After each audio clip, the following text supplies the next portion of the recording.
Well, Dale, I'm a hypnotherapist, so why should I care about this metaphors of movement stuff?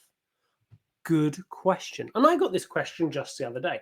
So I wanted to talk about if you're a hypnotherapist, if you work with clients using hypnotherapy, I want to explain why metaphors of movement is useful, not only as a standalone modality, but also how it can actually level up your hypnosis practice in a really different and unique way that stands out.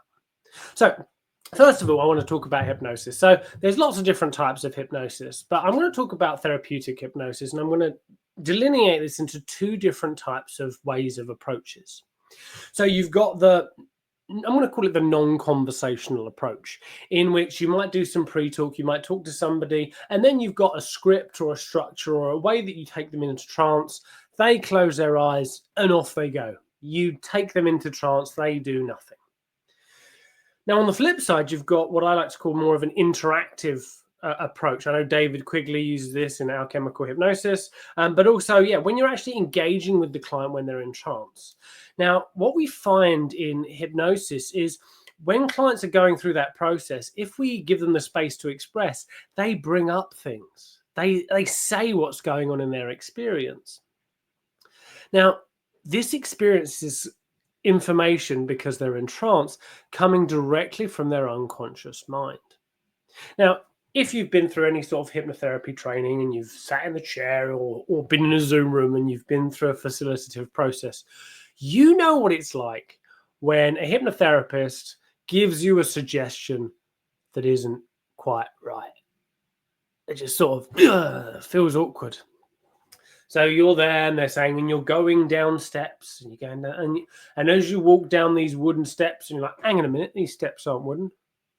And it creates this really jarring effect. Now, there is a way around this where you can essentially repeat the client's words back to them if you're doing an interactive process. Well, I'm walking down steps. Okay. And as you walk down steps, you might notice something. Oh, yeah, there's a wall. And as you see that wall. So as a hypnotherapist, we can use these words to integrate into our hypnotic practice. But what if we could do more? What if we could use these utterances from a hypnotic practice, from a hypnotic session, to enhance a client's understanding of their own unconscious experience? That could be pretty cool, right? Well, how do we do this? So I'll give you an example and I'll tell you how the metaphors of movement process teaches you how to do this quite seamlessly and easy. So let's just imagine I'm taking someone on a journey into a hypnotic practice and they say, I can see a door.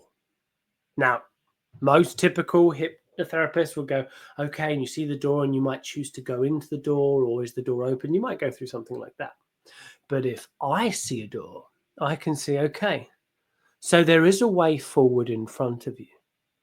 There is a threshold that you would go through that would take you into a different place. It's clear what's in front of you is framed.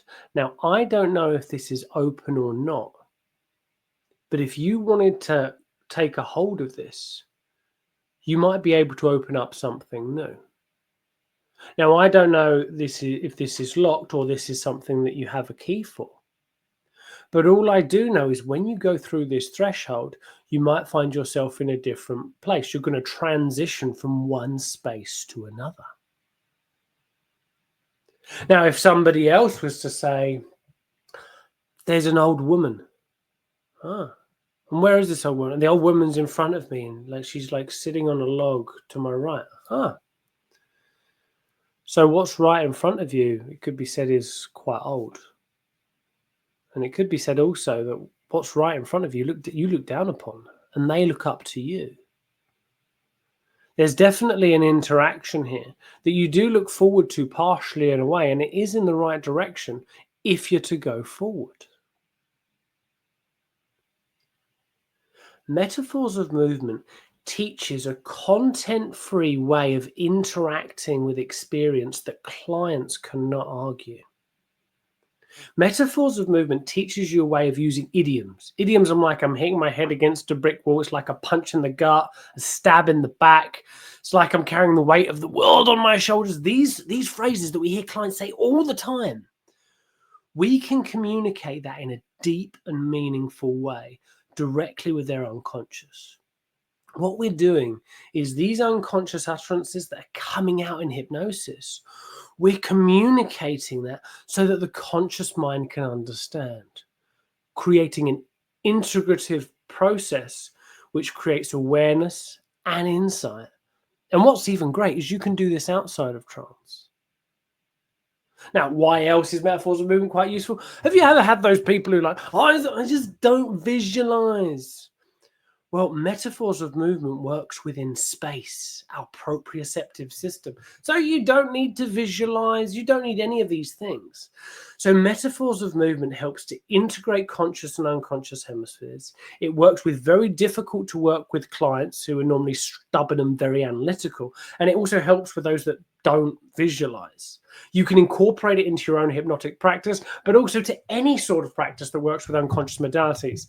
For example, shamanism, tarot, the language, the ability that you use to speak, that you learn from metaphors of movement, has so many applications. And this is why I love it. This is why I love it. It's content free, it creates real change, and you can apply it to so many things. Now, this is really just the tip of the iceberg on this stuff. But if you're interested in knowing more, drop me a like, drop me a subscribe, and as always, keep on taking steps. I'll catch you at the next one.